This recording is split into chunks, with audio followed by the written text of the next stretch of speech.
Hey everyone, it's Denise Brown from the Caregiving Years Training Academy. I am thrilled and delighted to introduce you to presenters who are going to share their wisdom at the Caring Conference, which happens November 12th. And I'm thrilled to have Nicole Dauz with me. Hi, Nicole. Hi, so nice to be here. So you are a self-care coach, you are an advocate, you are a mother of two, including a daughter with a rare disease. Mhm. You are an entrepreneur. You are really focused on building a great life for you and your kids, and you're taking time out of your busy day to present at our conference, which I'm thrilled about. And so the conference theme is our courageous acts. And I wonder, when you think about courage during caregiving, how would you define it? When I saw the theme for this conference, I got so excited because courage is one of my favorite words. And this is a new thing because I've spent the last few years totally changing my life and how I show up as a person and as a caregiver. And I realize it all stems from the courage. The courage, I say, to choose happiness. And I believe that as caregivers, we can all choose happiness despite our circumstances, but it takes so much courage. It does. And I wonder, what do you think gets in the way of our courage to choose happiness? Um, so, how I like to explain it is when we're thrust into the caregiver role. Well, I like to speak from my experience. So when I became a caregiver, it took me about 5 years before I realized it was a role. So what I mean by that is I'm 48. So I've been Nicole for 48 years and I've been a mom for 15 and a caregiver for 12. And I was like, oh, that's right. Everything else is a role, but I'm working really hard to honor Nicole. So I believe that people get so focused on their caregiving role that they forget about themselves. And then when we care for another human being, I mean, it is the most beautiful gift. And we do it with all of the love in our heart. But then we come to a point where we're like, oh, but I need to put myself first. And I can't give all of my attention to the other person. That takes courage because my experience was, but I had kind of let everybody know that I was at the bottom of my list. So everybody's expectations, everybody's schedules always mattered more. And the courage to set boundaries, the courage to find your voice, the courage to say, well, actually, I do matter and I'm going to put myself first, then disrupts everybody else in your circle. And that's why I believe it takes so much courage to decide to choose yourself and to choose happiness. So it's a change when you make that choice. It's a good change for you, and that still is stressful. And others in your life might see it as a bad change. And so that adds to your stress as well. And anytime there's a change, there's this transition where I feel like you're kind of feeling displaced in your life because you've shifted. Now you're trying to find your new place. And it does take courage to say, there's somewhere new for me in my life. And in addition to that, what you were saying is that it does cause that disruption. And then you question and you're like, but I'm doing this because I want to feel better. I found this courage to make this change. And then on the way there, you doubt it because you're like, oh, they're not as happy for me as I am. And then it then takes courage, but keep going. Eventually they'll roll with it. And then depending on where they fall in your circle, they may just fall away. And then it's then having the courage to understand that that's part of the process. Absolutely. I had a conversation with a niece this past summer. I was really experiencing burnout and helping my parents. And I had set a boundary and I was feeling guilty about it. And she said, "Aunt Denise, your quality of life matters too." And it was just this shift in looking at my life that was so powerful. I thought, of course, my quality of life matters. I've been so focused on my parents and their quality of life. It really felt freeing for me to say, of course, I'm going to embrace my quality of life. Something you had said earlier reminded me when I started my business to support family caregivers, I started it with a newsletter and I called it Caregiving because I wanted it to really reflect this is what we do, but it's not necessarily who we all always are. I didn't want it to be this similar to how you describe it as a role, but like this entire world, that's all we are. It's part of who we are. We do caregiving, but it's not completely who we are. And you're right, it is an experience that will swallow you up. And it's hard when you're drowning. So I'm curious, when have you felt like you were drowning and how did you save yourself? Oh boy. The reason that I'm laughing is because I was drowning at the beginning of COVID. And COVID was very humbling for me because I thought I had it together, right? I was this, caregiver coach and a self-care advocate, and I had all these tools and strategies, and I had come so far. And then COVID hit, and in Canada, it was in our province, it was instant, like schools shut down. So there was no phased in approach. So all of a sudden it's like, oh, no school. And so my daughter has a rare genetic disease in addition to autism, and she's in a special program, there was no online learning. And so it just became full-time caregiving. And the most challenging part was she didn't understand. So she just went from, like, she has one or two friends and they're her schoolmates. So she went from seeing them every day, well, during the weekdays, being very, very happy, to then no school, no activities, because everything else shut down. So then our weekends look different, the weekdays look different. I took a leave from work and it took 6 weeks. I was angry. I said it felt like when I became a caregiver, I was resentful. I was angry.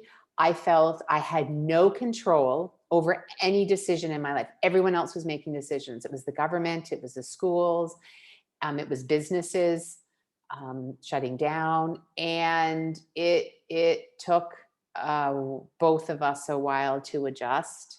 And that was, I think, the late when I felt drowning. I felt as I was drowning. And then the good thing is that I did have the self-awareness. And then I was like, okay, because at first it was like schools will close for a few weeks.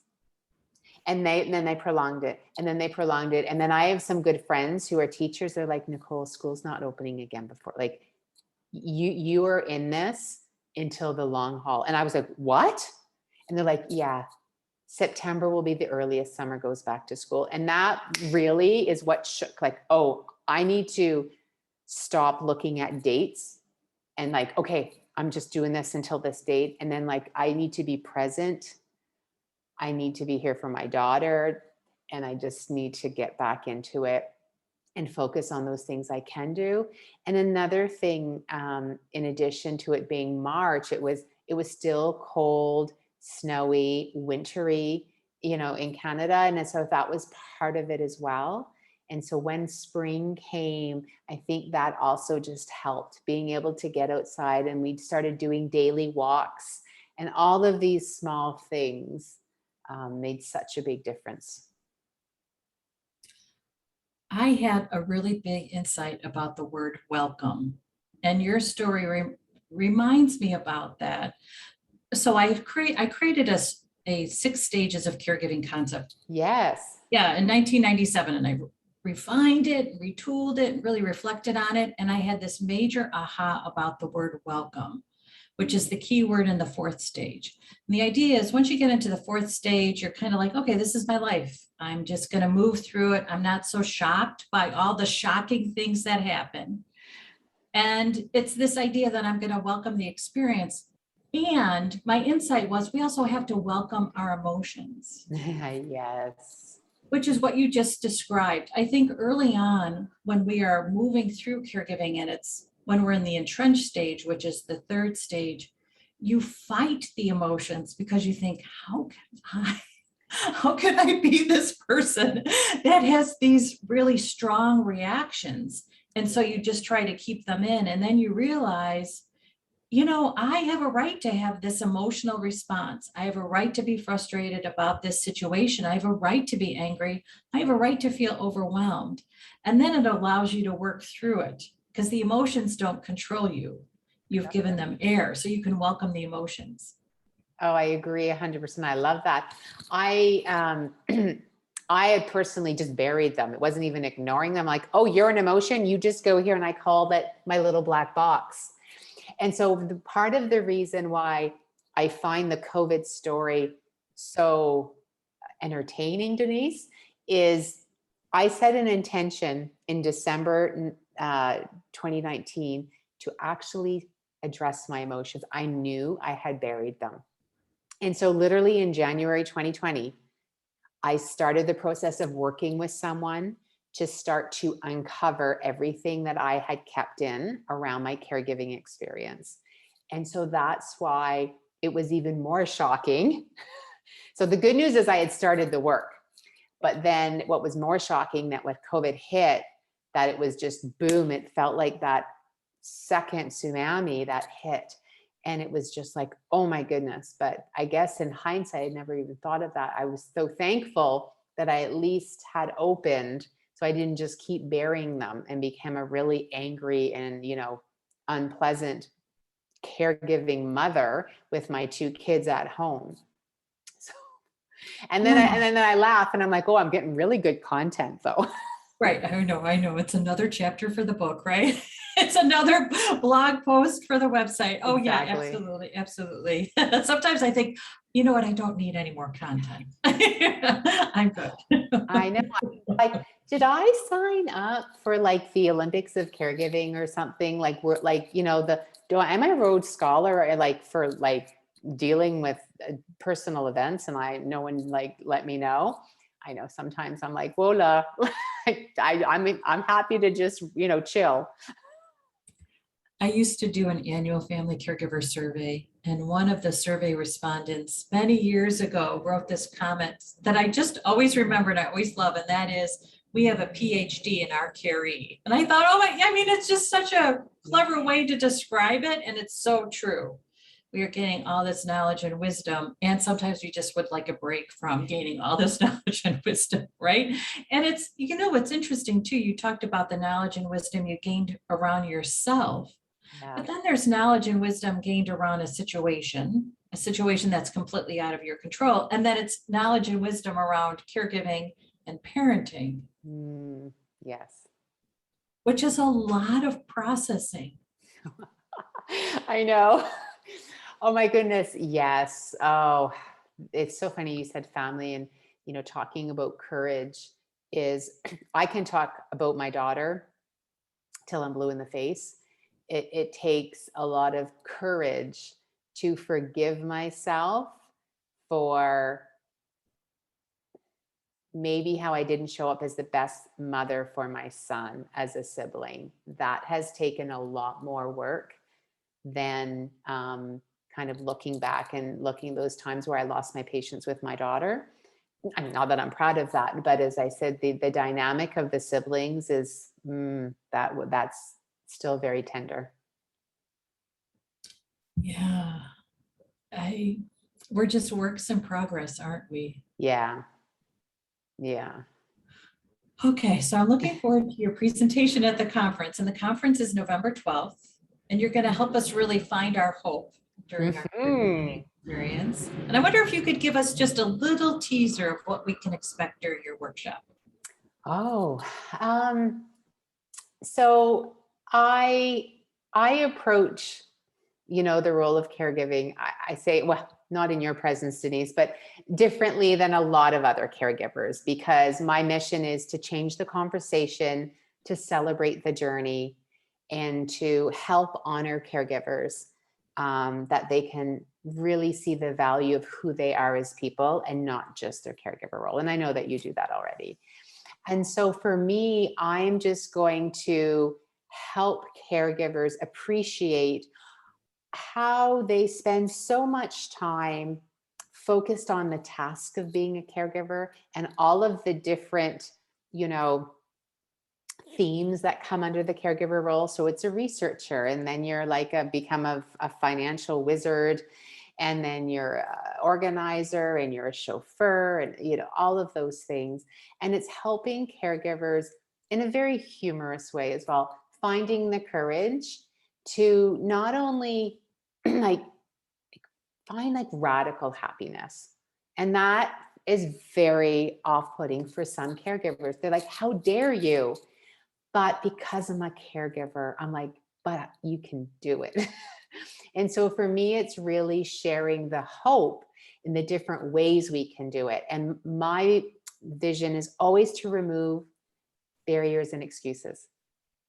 And so then caregivers are like, darn it, she saw me, or she gets me. And because I had all of those all of those thoughts of resistance, all of those thoughts of unworthiness.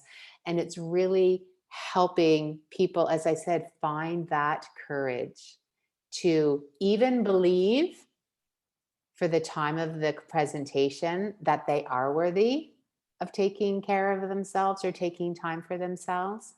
And so depending on where people are in their journey when they show up, hopefully I'll just be able to help move the marker a little from when they leave. Yeah, I love that. You're reminding me of so many wonderful things. Okay, so in 2016, I had this idea. We needed a national caregiving conference. And I really thought about, okay, how am I going to do this? I help my parents. I have other things going on in my life. I also had another job at that time in addition to my caregiving business. And I thought, well, I'm just going to figure it out. Okay. Because I didn't want caregiving to become the excuse of why I didn't. So caregiving can help us really become risk averse, right? Well, I'm not sure when the other shoe was going to drop. I'm just not sure how this will all work out. And it makes sense, right, to say, well, now's not the right time because of caregiving, except we can't withhold opportunities for the rest of our life. Correct. And in many, many situations, we think about caregiving. Maybe it ends, for instance, with my parents, and it begins with someone else in my life. So if I wait until after caregiving with my parents, I don't know what my life is going to be like then. That's very true. So if there's an opportunity now, let's say yes now. And that's really what you're talking about. Definitely. And it's so interesting. And that's why I love the community, because everybody comes with their different perspective. Because I'm a mom, I would never think of using it as excuse, because I'll always be a caregiver until I take my last breath. And so it's just part of who I am. And I think but also, going to support groups or meeting other caregivers and like, no, but we are allowed to have meaningful lives. Yes, our days are challenging and it is so frustrating. And sometimes all those other parents, they have no idea. And like, I still sometimes cry when I see photos of mother and daughters out for even pedicure dates, something simple, like something just, I won't do. And even that's depending on my mood that day or my hormones, that can still touch me, or move me. But that doesn't mean that I can't find a meaningful life in other ways. And that's kind of why I love, supporting the community and meeting other caregivers. It's just kind of a way to say, okay, well, I've gotten this far. And it's, the expression of, I'm both a student and teacher of life. So I know people in my life who I'll reach out my hand and then they kind of pull me forward. And then I take what I learn and then I reach back and then I put out my hand to help others. And that's how I really see the journey. Yeah, absolutely. So you've also said yes to a book. Yes, I wrote a book. Yeah, so tell us about it and tell us when it'll be released. Oh, thank you. It's called Self-Care, and the subtitle is From the Trenches with Love, Humor, and a Kick in the Pants.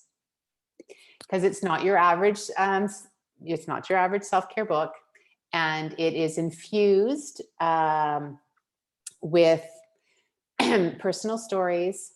Every chapter ends with some action items, and I call them 5 self-care tips to inspire. Because the more you get to know me, you realize that my self-care philosophy is there's no right or wrong way to do it. And I share what's worked for me as a way to inspire others. So I'm like, if you need to borrow mine at the beginning, go ahead. But if you have your own things that bring you joy, then do them. And so the book's going to be in November for National Caregivers Month. I'm so excited. I'm self-publishing. The copy edit is done and be launching next week. That's awesome. And you are very generously donating a book for a giveaway during Yes. the Caring Conference. So I so appreciate it. So someone who joins us is going to win a copy of your book, which is great. Yeah. And we should connect after the conference for our caregiving book club. So we have a podcast where we talk to authors who've written a Yes. caregiving book, and we really talk about the writing process during a caregiving experience. I would love that. Yes, because the writing process is a little different during caregiving. Yes. Yes, yeah. I mean, it's just amazing to be able to create something when there's so much, your attention can go so many different places, Yes. and to be able to actually create and then to say it took form is really amazing. Yes. No, thank you. Well, interestingly enough, I was off for 9 weeks over July and August when school was closed with my daughter. And I said, I'm going to write this book as a project. And as I'm going to be spending my days doing basically the same thing every day and the same activities on repeat every day. And so for me, it really helped kind of, it gave me something to look forward to at night and just to help focus my energy. And it helped balance the time with my daughter. Oh, that's awesome. Okay, I want to talk more about that with you during our Sorry. career. Yes. That's a great teaser for that conversation, because it really is about organizing time and then figuring out the story, which always has a beginning, middle, and end, which is the book form. Mm-hmm. So fiction, nonfiction, there's always a beginning, middle, and end, just like in life, Okay. So Nicole, for our listeners and viewers who'd like to be in touch with you, how can they reach you? Through a website or email address? What would you like to share? So my website's NicoleDauz.com. I keep it simple. On LinkedIn, Nicole Dauz. And if people like to reach out, NicoleDauz@gmail.com. Okay, excellent. And Nicole will be presenting on November 12th at the Caring Conference, and she's going to help us connect to hope in a courageous way. Nicole, thank you so much. This was wonderful. Oh, my absolute pleasure. Thank you, Denise. Thanks everybody so much for watching and listening. I'm Denise Brown. To learn more about the Caring Conference, go to careyearsacademy.com. Thanks everyone. Take care. Bye-bye.